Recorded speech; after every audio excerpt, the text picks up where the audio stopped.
pressure cooking. Those you don't have to add any fats to them, but you are putting it down in water, which can rinse off some of the nutrients that you want.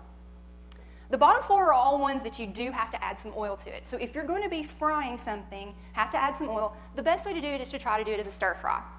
That's typically done with a very little bit of oil. I've even seen a trick where instead of putting the oil in the pan, put the oil on a paper towel, wipe down your pan so it gets just a little bit of oil on it, then put in all your meats and vegetables, and you typically cook it over really high heat and cook it really fast. Sauteing, you're usually going to have a little more oil than that in there, and it's usually done over a medium heat, so it's going to be down in the oil a bit longer. And those bottom two, pan frying could be anywhere from just a little bit of oil to, like an inch deep, and you're soaking your food in it. Or deep frying, the French fry vats and dipping everything all the way down in there. Not good. We don't want to cook that way if we can avoid it. I mean, it does make tasty food, but it does not make healthy food. When you do have to add oil to your recipe, you do need to make sure you choose your oils wisely. If you know you're going to be cooking over high heat, if you're stir frying, for instance, you need to pick an oil that can handle the heat. The big fad right now is everybody is talking about coconut oil. Coconut oil is a solid or near solid at room temperature, and it holds up to the heat very, very well. It's a good one to cook with when you're going that route. If you're cooking over low to medium heat, the classic extra virgin olive oil is still a really, really good choice. It's not good over high heat, but when you're doing low and medium heat, that's the way to go. Here's a list of some ones to avoid. Should have pointed out, the other list in the good ones to choose for high heat had a red palm oil. That is very different from palm kernel oil. Palm kernel oil is something you never, ever, ever want. And then what about butter? What about lard? Okay, I happen to think I would rather have butter with its naturally saturated fats and eat that than to have margarine with its chemically altered and the trans fats that are in it. I would rather just go ahead and eat some real butter. And real natural butter is actually not the worst thing you could choose when you're picking an oil. And then if you know where your meat came from, if it's something from a local grass-fed, and you know it's a good, healthy animal, using the fat from that is actually not a bad choice either. So if you have a little extra grease from something and want to flavor your green beans, not the end of the world. Probably not the best choice either, but not the worst thing you could do. Okay, I'm going to try to give you some simple swaps you can do. So when you're cooking and you look at your recipe, well, this will be before you cook, because you're going to have to go get your ingredients, right? So before you even go to the store, look at your recipe and see if there's anything you can swap. For instance, if it calls for sour cream, okay, well, obviously there's light sour cream in the store right next to it. That's an easy choice. Saves you 10 calories per tablespoon. But there's actually an even better choice. Good old non-fat, plain Greek yogurt. It has that same similar kind of tang to it, and it's a similar consistency, so it will replace sour cream really, really well. And you're saving 21 calories per tablespoon. Right, potatoes. That's one of those white things we're supposed to be avoiding. We're not supposed to have those white vegetables. We want color. Well, if you have a recipe asking for potatoes, there's actually another white vegetable that will work very well in its place. You can use cauliflower and save 101 calories per cup. Now, I've cooked several dishes lately that have cauliflower in it, and raw cauliflower has that taste. When you cook it, it doesn't have that taste anymore. It picks up the flavors of whatever you're cooking it in, and it just blends into the dish very nicely. It's a great replacement for potatoes. If your recipe calls for spaghetti noodles, of course, there's whole grain noodles you could get, but if you can get a spaghetti squash, the middles, the innards of a spaghetti squash look like noodles. And there again, it doesn't have a real strong flavor. So whatever light, healthy sauce you've made for your spaghetti, you can put that over spaghetti squash, and that is saving you 180 calories per cup. And a cup is about how much you would eat as a serving, so 180 calories right there. Okay, ground beef. Obviously, you can go for the leaner cut. You can get the 90-10 instead of the 70-30. That helps a little bit, but if you'll slide on down the meat counter a little further, you can pick up some ground turkey or even some ground chicken. Your ground turkey is going to save you 140 calories for every 3-ounce serving. And I use ground turkey a lot. And it's another one of those that it does great about picking up the flavors in the recipe. It doesn't bring its own flavor to the party. It blends in and does a great job. Every time I have used it to replace ground beef, it has worked fantastically. All right, cheddar. My friends and I often talk about how we miss cheese. I'd like to eat more cheese, but cheese has got a lot of calories in it. And then I make a lot of soups, especially in the winter, because they're easy to make a low-cal soup. But it a lot of times will suggest topping it with a bit of cheese. Well, I like cheddar, but I can use Parmesan instead and save 13 calories on 2 tablespoons. At least I still get some cheese, and when you're counting every single calorie that goes in your mouth like we are right now, those 13 calories count. Raisins. I don't like raisins. So I really liked this swap. If you will use blueberries in place of raisins, either fresh or frozen, you can save, is that at 206 calories per cup? And I like blueberries a lot more than I like raisins. Now, vegetable oil. If you've ever gotten like a prepackaged muffin mix, if you ever turn it to the side of the box, it will give you the light cooking recipe. One of the things that they will tell you is you can replace that vegetable oil with natural applesauce. And that 1/4 cup replacement is going to save you 360 calories. That's something that works very well in baking. So if you find yourself needing to bake something, you can use that one. Another one, and I'm hoping this is one you've all heard and is a gimme, but if you have a recipe asking for eggs, you can always just use the egg whites. And doing that saves you 57 calories per egg. And typically a recipe is going to be asking for more than 1 egg, so that multiplies and adds up. Sure. For example, vegetable oil. If it says to use a 1/4 cup vegetable oil. You use a 1/4 cup applesauce. Mm-hmm. All right. I know a lot of us in this room are using MyFitnessPal, but I don't know how many of you have had time to really explore it and see all the cool stuff that's actually in there beyond just entering in your diary. If you're under your food tab, where's that little button? Food tab, there's your diary. Well, over here, there's a button that says recipes. And when you first click on it, you come to a screen that's going to give you a green button kind of over to the right that says enter new recipe. And it's going to take you to a screen that looks a lot like this one.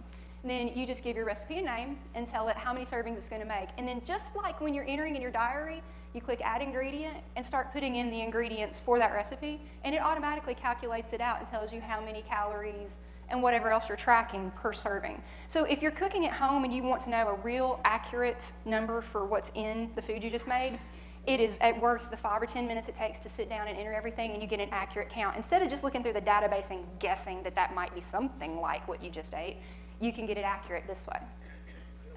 One of the things that I learned with that fitness is you can scan UPC symbols and boom, it's all in there already. Yeah, and I believe you can do that with your phone with the entering a recipe too. I honestly haven't tried that. So, who would like to have some different recipes? Are you tired of what you're eating and ready for something new? Okay, I'm hoping I'm going to give you something new tonight. Now, let me go ahead and tell you so you don't feel like you're panicking having to take notes real fast out there. All the recipes that are in this slideshow, plus the ones I couldn't fit in, plus a couple extra ones I had, I put all those in a file for Joe, and he's going to get it to where y'all can download it. He's got to upload it somewhere, then y'all can download it. So unless it's something you're like, I want to cook that tomorrow, don't feel like you've got to rush and take notes. All right, breakfast. We have all been told we need to eat breakfast, right? Well, I'm going to be honest. I haven't eaten a solid breakfast in quite a while because I'm a Shakeology person. I happen to like it quite a bit here. If you came to the taste test and talked to me over here in this corner, I had my apple pie Shakeology. And there were several of you who asked me how to make it, so I'm throwing it up here on the screen for a second, and it will be in the file you can download so that you can know what I actually put in it and how I made it. I will tell you that this shake recipe, once it's all blended together in the blender, it's about 3.5 or 4 cups of shake to drink, and all of that is only 230 calories. Now, if you are someone who would rather make your own shake at home, Lori gave me a video of her making her standard breakfast shake that she makes when she's competing in Least to Win. Hi, I'm Lori Nation. I'm the coach for Team Flabulous. Woohoo, Team Flabulous! And I'm going to show you my go-to breakfast that I've been making for the past 4 years since I've been in Lose to Win. It's a smoothie, or if you want it cold, or you can cook it in the microwave with a few other options and make it into oatmeal. Today I'm going to make a smoothie, and here we go. So here are the ingredients that I use. I'll use 1/2 cup of almond milk. That gives you some milk and calcium. I'll always use 1/3 cup of powdered milk. That adds more protein, more calcium. I use some kind of frozen fruit and fresh fruit combination. You have to have at least 1/2 cup of frozen fruit and up to 1.5 cups of fruit. I usually use a cup. There's got to be some frozen because that makes it thicker. If you've got frozen bananas or a frozen mix that has peaches in it, that thickens the smoothie enough that you're gonna probably have to eat it with a spoon. These berries, it'll still be thin enough to drink with a straw. I put in some egg whites for protein. I usually use 6 tablespoons, which is the equivalent of 2 egg whites, and that gives me 10 grams of protein. Another thing for protein that I might use is the PB2 peanut butter. I use the chocolate. It doesn't really taste real chocolatey, but it's got a little bit better flavor than the regular peanut butter. I never reconstitute this. I only put it in things to thicken them. I'll put in some kind of grain, either a 1/4 cup of oatmeal, that's quick oats, the 1-minute kind, or 2 tablespoons of quinoa, and that adds fibers and some protein too and this stuff. If you're making it into oatmeal, then I like to put in, yes, you see it here, chocolate chips. I don't put a lot in. A tablespoon gives you 70 calories more, and so I don't use that real often. It makes a good flavor if you use banana and oatmeal and chocolate chips. But the big problem is, what are you going to do with the rest of the bag? So if you're going to sit there and eat the rest of the bag, then it's better not to even have them around. I've got them in the freezer, and I've been really good about only putting in a tablespoon every so often into yogurt or oatmeal or something like that. So those are things that I wind up using in the breakfast. Okay, let's get this thing made. I'm hungry. First we put in the 1/2 cup of almond milk and a cup of fruit. I washed the counter. Put in 6 tablespoons of egg whites. Usually I put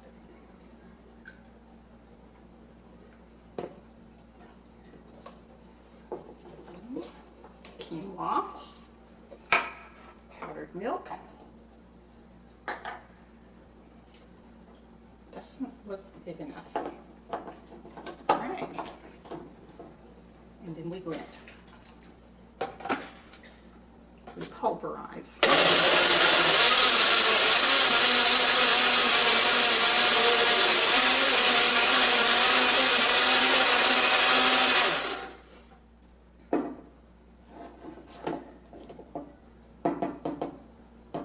This one's kind of thick. Can you see it not coming off the blender?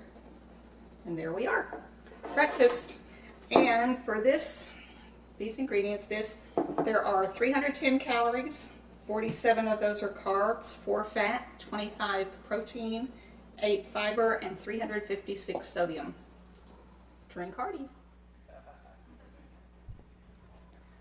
All right, for those of you who maybe want something a little more solid for breakfast, you know, oatmeal is always a great choice, or doing an egg white omelet. And I pulled this one because it's nice and colorful and pretty. It's really simple, has very few ingredients. The way you're going to be making it is it's going to be finished in the oven. So you're going to start your oven at 400. Then on the stovetop, you're going to saute the onions until they start getting clear. Then you put in spinach and let it wilt. And once that's done, you put it into a baking dish or a skillet that you can put in the oven. Pour the egg whites over it. Top it with the halved little cherry tomatoes, some salt and pepper, and you bake it for 17 minutes. And that whole omelet right there has only 70 calories. So another good way to start your day. Okay, lunch and dinner, I decided to just lump it all into one section together because when I was looking at it, trying to figure out, okay, what recipe might be a good lunch recipe, what would be better at dinner, it kind of occurred to me, who really has time to cook at lunch? Plus, I know in my house, usually I cook at dinner and then I eat the leftovers the next day or 2 or 3 at lunch. So I just dumped them all in here together so that we can get some different lunch and dinner ideas. I want to first of all tell you about this ranch replacement that I've found because I've got to have ranch. There's very few dressings I like, and this is a really good replacement for the ranch that I miss so much. Really simple, you just stir some ranch powder into one of those cups of non-fat Greek yogurt. If you need to thin it out to get the consistency you want, you just add a little bit of skim milk. That recipe makes about 5 servings. They come out at about 30 calories each, and you got to compare that to 140 in regular ranch. So if you've got to have a ranch fix, here you go. All right, Donna sent me a video of how she does roasted vegetables. I know I did broccoli and baked it in the oven very recently this way too, and my husband, who will not touch broccoli, I convinced him to eat a bite, and he ended up eating 2 helpings of it. So this is a very good way to cook your vegetables. We'll let Donna show you how it's done. I'm Donna McClellan, and I have a great recipe for roasted vegetables. You know, vegetables are all the rage right now, and if you can intensify the flavors and make them even more flavorful, that'd be the way to go. So right here I've got some broccoli, asparagus, parsnips, carrots, Brussels sprouts, and I'm going to chop real quick chop on some green onions. I'm going to put them all together in a big bowl, and I'm going to drizzle them liberally with some olive oil. Uh-oh.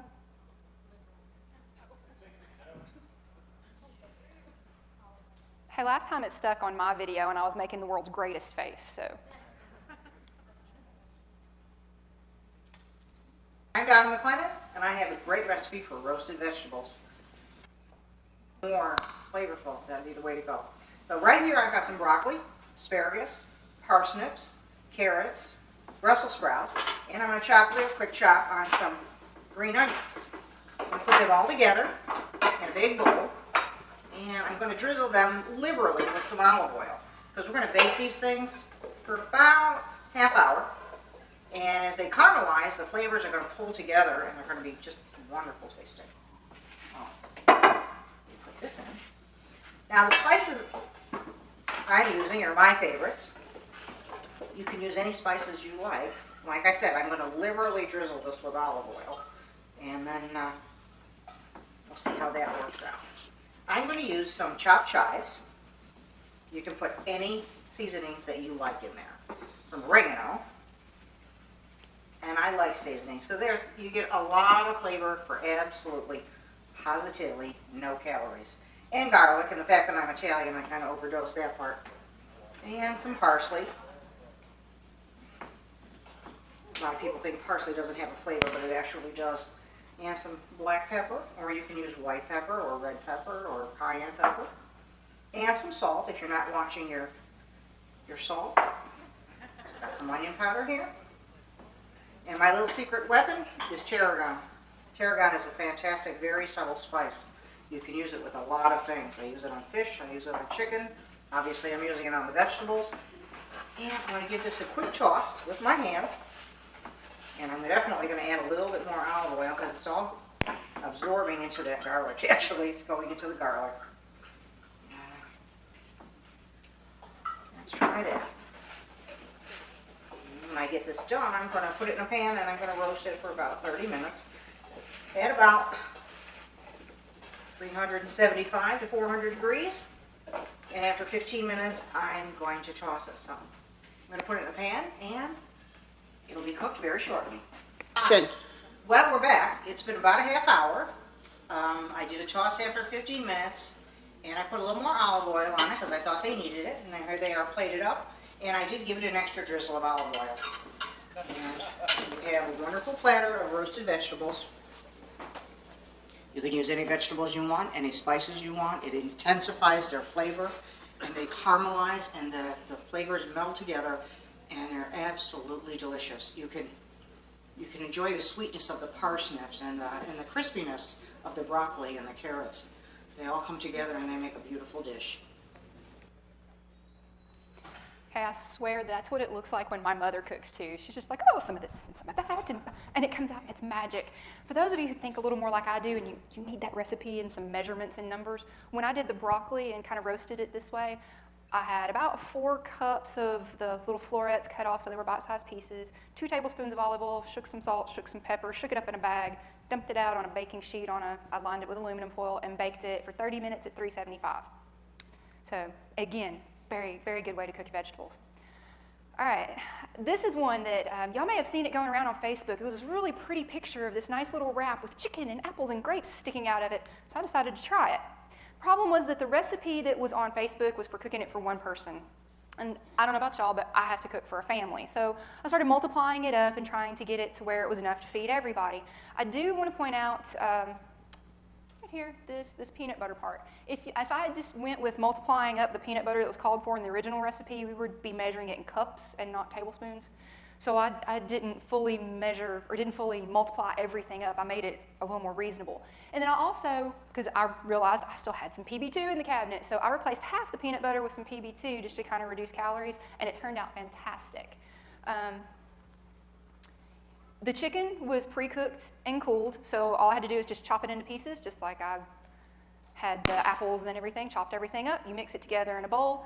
If you have a head of lettuce and have the leaves, you can do a wrap and serve it that way. I didn't at the time. I had a bag of cut lettuce, and I just made myself a salad out of it. This recipe comes out at about 220 calories. What I like best about it is that there's 23 grams of protein to only 15 grams of carbs. So I know I'm always trying to get a little more protein into my diet, and I found this was a great way. And everybody really liked this one, so I'm going to be making this recipe again. Now, if you want to do something, when you think wrap, you want to think a little more taco, Cindy sent me a recipe for doing turkey taco wraps where you use ground turkey, and here's the chunkier ingredients. These are the seasonings you're going to need. I'm thinking we could just do the packet of taco mix from the store, but get the lower sodium variety if you're going to go that route. Real simple, brown the turkey. When it's done, you throw in the seasonings and then the onions and peppers and waters and tomato sauce and simmer. Let me share one thing here. In my house, with my picky eaters I need the vegetables to disappear as much as possible. And the trick to that is you put the onions and the peppers in first so they cook more and they're more mushy so that they don't go, oh, I just bit into an onion. That way it cooks down into it. If you like to be able to find your vegetables, then do it this way. If you want to hide the vegetables, put them in first, get them about halfway done, and then put in the meat. Once it's all done, you just wash and dry the lettuce leaves, wrap the meat in the center of the lettuce leaf. You can choose to top it. Remember, the toppings are going to add extra calories, but since 2 wraps is only 134 calories, I think you can afford a few toppings on it to make it a little more like a taco if that's something you're craving and need that taste. Okay, my family tells me that this is the best dish that I make. So, of course, this is what I picked to show you a video in my kitchen. Well, our kitchen. Hey guys, welcome to the Giltner kitchen. Notice I say it's the Giltner kitchen, not my kitchen. It's because my husband actually cooks in here more often than I do. But tonight it's my turn to cook, and I'm going to show you how I make my white chicken chili. Here's what you need. We're going to start with 1 pound of boneless, skinless chicken breasts. We're going to have a medium onion. We are going to use 2 or 3 cloves of fresh garlic. We'll need about a tablespoon of olive oil in our pot to saute the onions and the garlic. Then we're going to need 2 cans of white beans. I have white kidney beans. You can also use Great Northern beans, work just as well. I have a container of chicken stock. This is a 26-ounce container, and that works very well for this recipe. You're also going to need a can of chopped green chilies and a can of salsa verde. For the seasonings, we're going to need a little salt and pepper, a teaspoon of salt, and a half teaspoon of pepper. We're going to use a 1/4 teaspoon of cayenne pepper, a teaspoon of cumin, and a teaspoon of oregano. And the final ingredients that'll go in at the end is we're going to be using a 1/2 cup of heavy whipping cream and a cup of light sour cream. Okay, I have my little bit of olive oil down in the bottom of the pot, and I'm going to go on medium heat. I always go ahead and put the onion in and let it get started cooking while I'm cutting up the chicken. Okay, the onions have had a 3 or 4 minute head start, so I'm going to go ahead and add in the chopped garlic next. We're going to give that just a couple of minutes to cook before we add in the chicken. Okay, now that the onions are just starting to turn translucent, I'm going to go ahead and put in the chicken. And what I like to do is while the chicken is in cooking, I'm going to go ahead and get all the spices together and put them into a small bowl so that I have them ready. As soon as it's time to put them in, I can just dump them all in at once. Okay, now that the chicken is no longer pink, I have rinsed and drained the white beans. I'm going to go ahead and put both cans of those in. Then I have the can of salsa verde, the can of chopped green chilies, and then I have my salt, pepper, cayenne pepper, cumin, and oregano all measured out, ready to go. And the last bit that goes in for now is going to be our container of cooking stock. Now, once I get all this in, I'm going to stir it real good and bring up the temperature so I can bring it up to a boil. After it reaches a boil, I'll turn it down to where it can simmer for 30 minutes. Okay, it's simmered for 30 full minutes now, so I'm going to go ahead and turn off the heat. And then we're ready to add our final 2 ingredients. We have 4 ounces of heavy whipping cream, And these last two ingredients are what actually makes the white chicken chili white. And then we're going to add an entire 8-ounce container of light sour cream.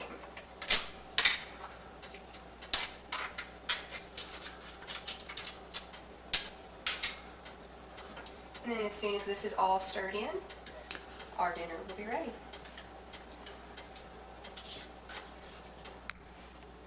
And here we have our finished white chicken chili. This recipe makes 8 servings. Each serving has 246 calories, 21 grams of carbs, 10 grams of fat, and 27 grams of protein.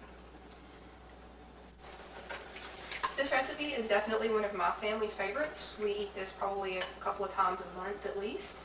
And we like it best topped with a little bit of shredded Colby Jack cheese. Of course, that does add a few calories to it, but it does make it delicious.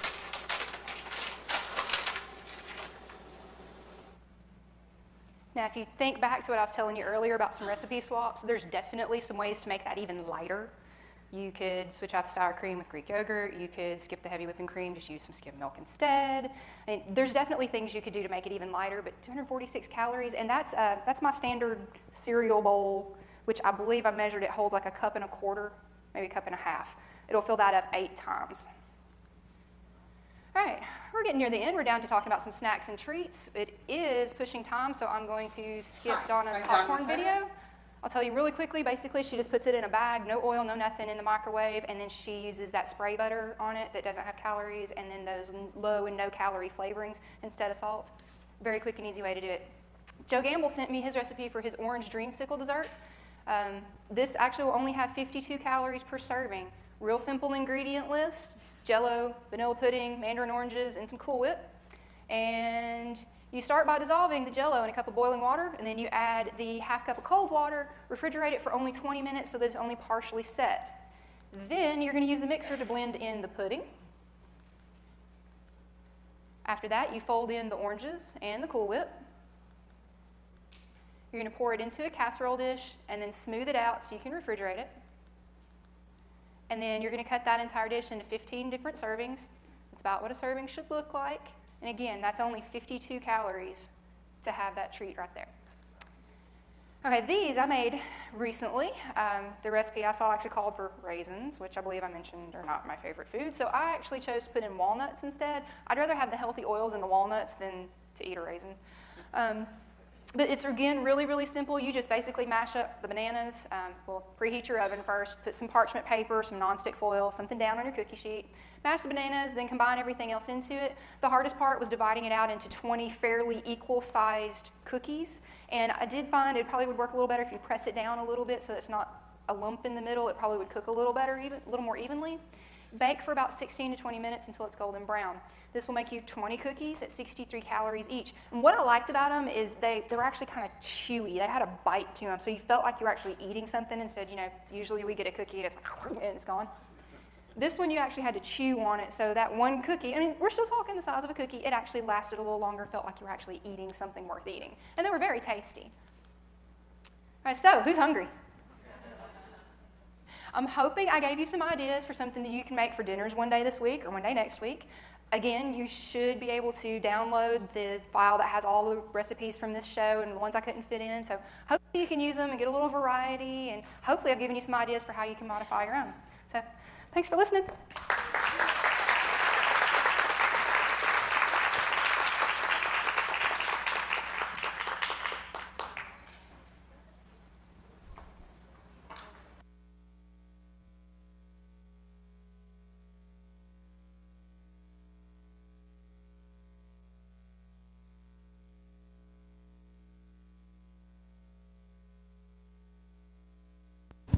All right. Good stuff, huh? Yeah, so I'll make sure and get that information to you so you can have it on a more practical level. So there were 209 of you that said yes to the Sweet 16. Out of that 209, somewhere around 136 of you, 136 people actually lost weight. Now, there were probably 20 that didn't even weigh in this week for whatever reason, okay? So, our first cut is this. If you actually lost weight from last week to this week and you were in the Sweet 16, you will move forward. So, I know there were about 4 of you that stayed exactly the same, and I'm sorry. But it just didn't seem right. It's a weight loss competition, to leave it that way. So, if you said yes and you're in the Sweet 16 and you lost weight this week, stand up. All right, give yourself a round of applause. You're making it through to the next round. All right? The next round, I promise you, will not be so forgiving. All right? So we'll start cutting it down next week. All right, you guys have an awesome week.